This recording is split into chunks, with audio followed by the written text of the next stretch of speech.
Hello again, Robert Schein, Managing Director and Partner of Blanke Schein Wealth Management. Today's June 5th, 2020, and boy do we have some headlines to discuss today that are extremely positive. Markets are moving, so let's go.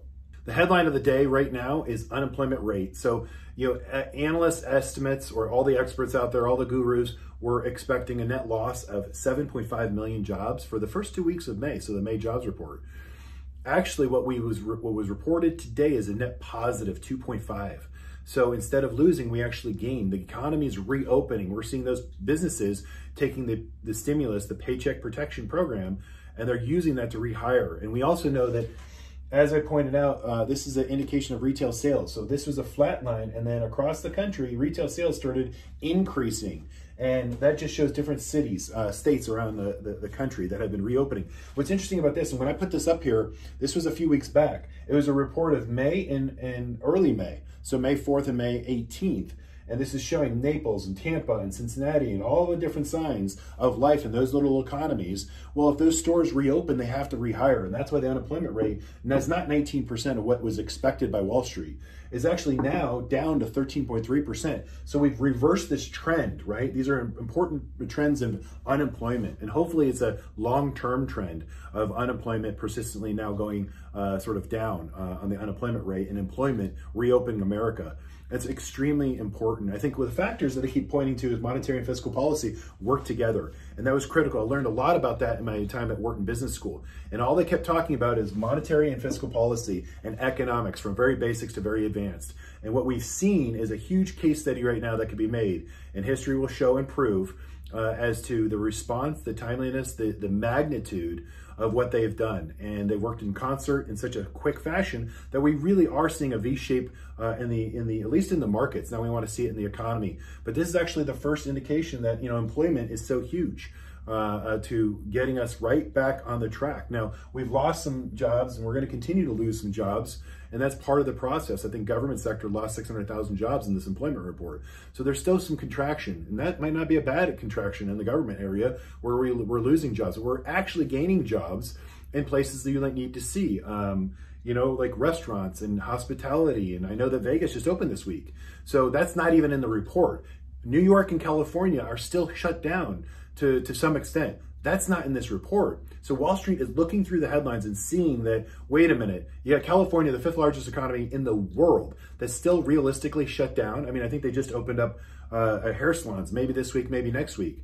But you take that and you multiply that, and ultimately all the businesses across California, all businesses across New York, you add those into the June employment report. This is what Wall Street is looking at. So the markets have not been wrong.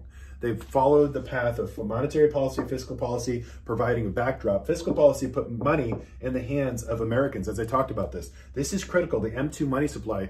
It's basically the account of what's in everyone's bank account right now. And it's been up 23% year over year. And it's also up 82% over the past 13 weeks, just proving that the money now is in the hands of the small business owner as the Paycheck Protection Program rolled out, as well as the consumer with all of their checks to stop us in basically 2-3 months of shutdown.